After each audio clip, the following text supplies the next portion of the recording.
Hi, I'm Michelle Renee Hiatt of American Quilter Society, and welcome back to episode 5 of our Modern Victoria Hunter Star Quilt series. So in this episode, we are going to be making our blocks, our Hunter Star blocks. And so what we're going to do is I'm going to talk you through pairing your half blocks, putting them together, stitching them, pressing them, and then trimming them down to perfection. You at this point will have 132 half square triangles attached to your trapezoid units, and we are then going to pair them. Now you have 12 of each of your fabrics and 11 fabrics. You could go completely scrappy and just pair them ad hoc, whichever ones you want to put with whichever ones you end up putting them with. Or you could be a little planful. That is the route I'm taking.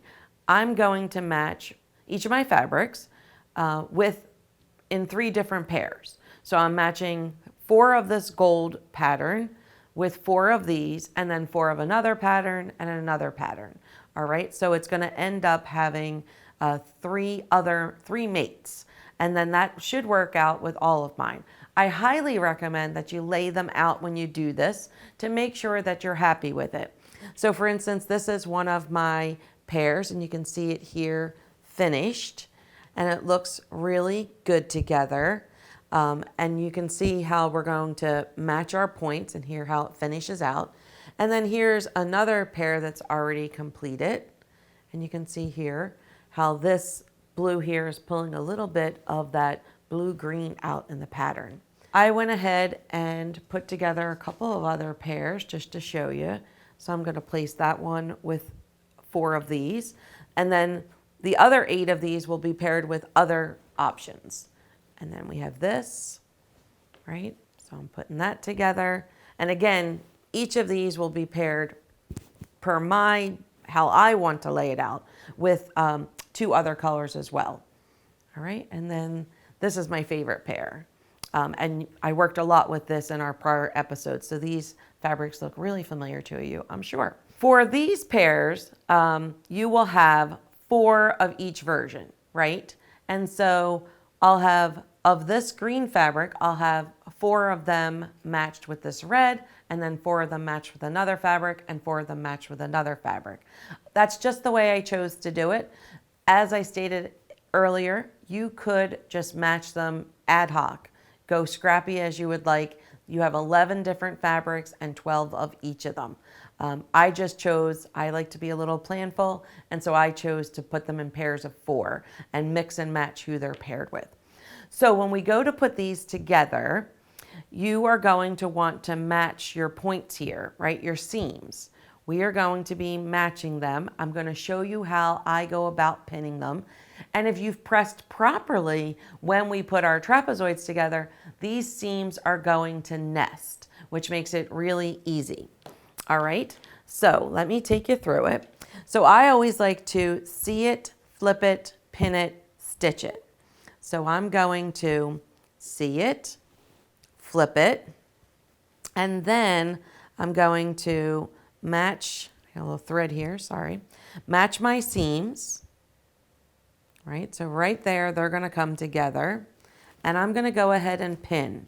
And remember, I like to pin on my fabric, not outside of my fabric, so that it's grabbing a lot of the material and keeping it more stable. So similarly, this seam is going to nest as well, and I'm just going to throw a pin in there as well.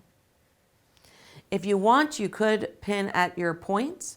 I find that I can just line them up when I go to stitch them, and we are going to put our 1/4 inch through edge to edge, and back here again you can just match that up nice and neat as you go there, or get there I should say, but I like to sometimes throw a pin in there to make sure it stays nice and straight. All right, so this is what I'm gonna do. I'm gonna show you stitching a few of them. You're actually going to be putting together 132 of these half units, and we are going to be putting them together into 66 blocks. I'm gonna show you a few on camera here, but you're basically gonna pin them and stitch them all the same. All right, so let's go ahead. We're gonna make sure that we're lining this up nice and neat to go through. You may wanna start with a leader if your machine doesn't take this point well. And then we're gonna let our machine do the stitching as we have some exposed bias here on those diamond points on the ends of our trapezoids. And our half square triangles have it as well. Let's see here, it lines up nice and neat. Remember, we don't ever want to run over pins. We're just taking them out as we go. All right, so I'm going to go to my next pair, see it, flip it, my seams nest, and I can go ahead and pin, and then line up the other side, and pin, and then you just want to keep that end point nice and neat. And you can even pin it back beyond the 1/4 inch seam, so if you wanted to, you didn't have to remove it. All right, I'm going to line up the front 2 points, make sure they're nice and lined up, and then I come on through. Taking out that pin, making sure your edges are nice and lined up.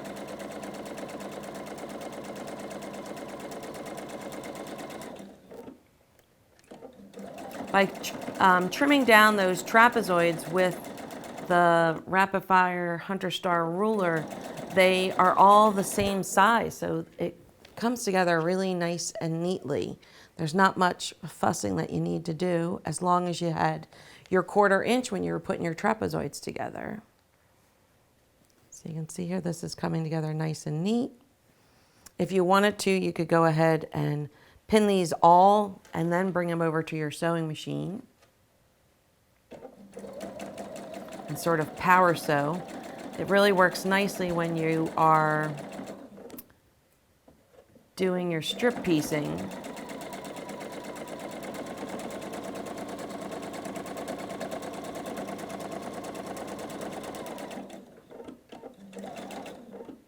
And I didn't line this up, so I'm going to go ahead and do that now. There we go.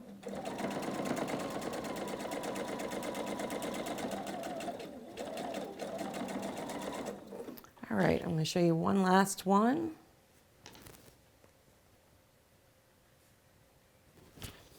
Nice and neat.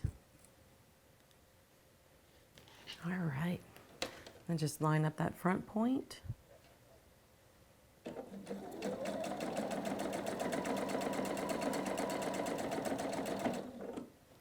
And you want to make sure you're keeping a nice consistent 1/4 inch.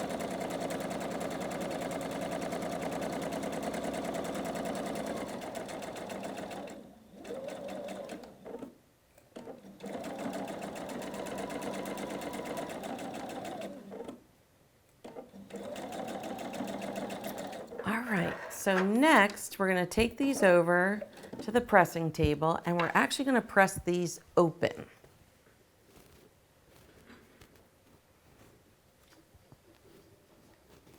All right, so these are going to get pressed open. So I go ahead and separate them first. And I like to use a pressing stick. There's several different ones on the market. There's these wooden ones that I like a lot. They will wick the steam through and give you a nice crisp press. There are sticks that are covered in batting. There's sticks that are covered in wool. Use whatever one you find works best for you. The goal is that when you put it over the stick, the other seams fall below, and I'll show you what I mean by that. I've set my seam, and now I'm going to place it over the stick, and I'm going to come in here and finger press. So I'm separating my seams, my seam, I should say, doing some finger pressing. And then I'm going to bring the Rowenta iron through. And this is one of the absolute best features of the Rowenta, is it only steams on demand. So I'm not worried at all that I have my fingers sitting right here in front of it. It's not going to surprise me and all of a sudden steam. So when my fingers are away, I can go ahead and give it a nice good steam. And you can see that the other seams have fallen below. The stick allows the seam I'm pressing to rise up, and it lets me come through with the Rowenta iron without any issues of upsetting those other seams. So once I've had this dry, I'm going to turn it over, and then this is where I like to use my Faultless Magic Spray because it's going to give it a nice finish and lock in that seam so it's nice and flat. Once we trim these down and we go to put these blocks together, we're going to have a lot of seams coming together, and this is why you really want your units to be flat. All right, so that's one of them, and you can see here my open seam looks really nice and neat. And then you're just going to repeat that for all 66 blocks. Let me put that up there. Actually, I need it. All right. So this will take some time. Just take your time.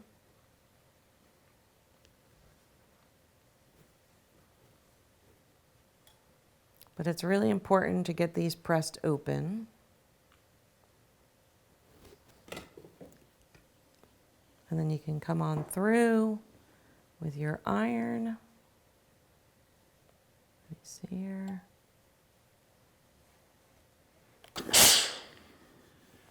There we go. You can kind of rock it a little. It helps get that nice and open. A little magic. And then always remember to press it until it dries. A wool mat also helps because it acts like you're pressing it from both sides.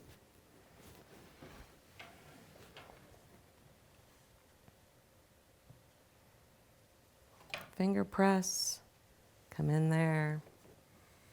There we go. And a little rock.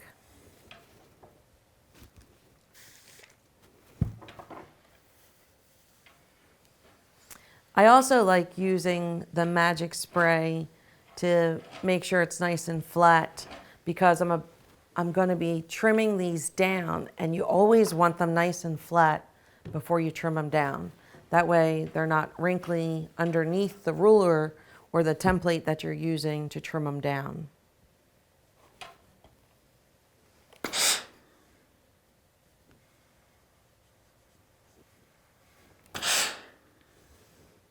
Rock. All right, I think you got the hang of it here. So you're going to have 66 of these that you're going to need to trim down to perfection. So we've oversized everything with the exception of the trapezoids. All right, so we're going to trim these down. You're going to want to trim them one at a time. I'm going to go through the right-handed first. And I always like to stand up when I cut so that I can see what I'm cutting really well.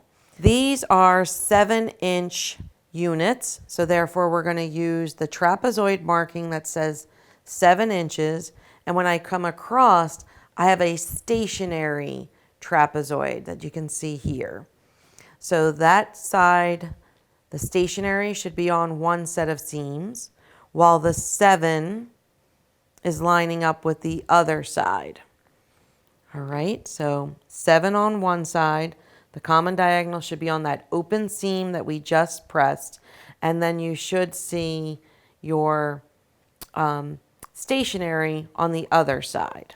All right, and you're lining that up based off that center seam. Looks good. We're going to trim 2 sides. This is the right-handed. All right, so that's waist. We're going to lift up our ruler, turn it 180 degrees, and now we're lining up that just cut edge, not only with the same lines that we just used in the prior setup, right?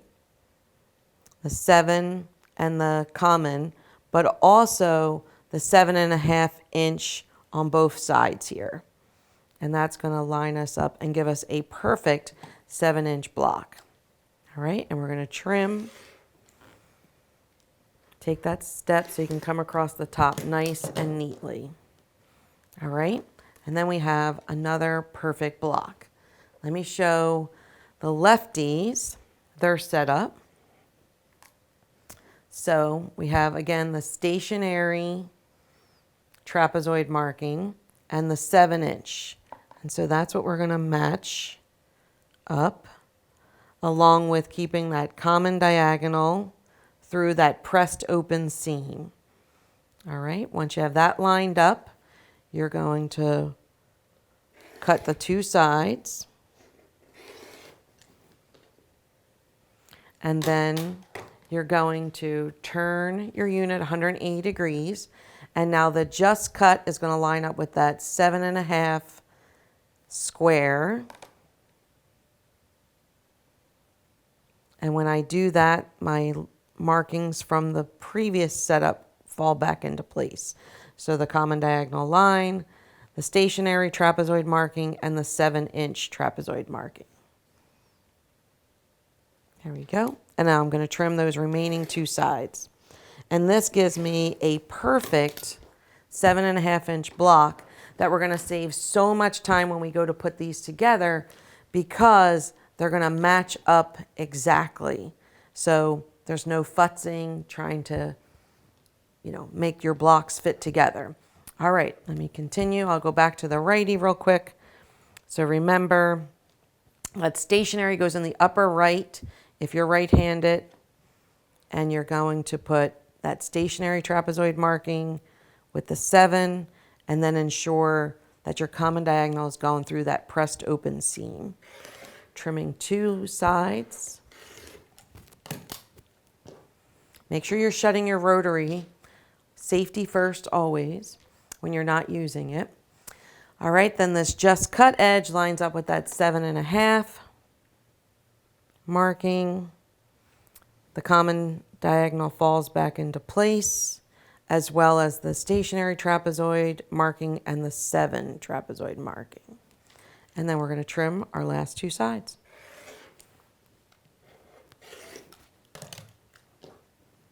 All right, one more lefty. Last for the lefties. All right, so similarly, stationary goes in the upper left corner if you're a lefty. The stationary trapezoid marking, the 7, that common diagonal on that open seam. And you're going to go ahead, trim those two sides, turn it 180 degrees, and the just trimmed lines up with that 7.5 marking. Common diagonal falls back into place. The 7 trapezoid and the stationary falls into place, and we cut those last two sides. You are going to repeat that for all 66 blocks.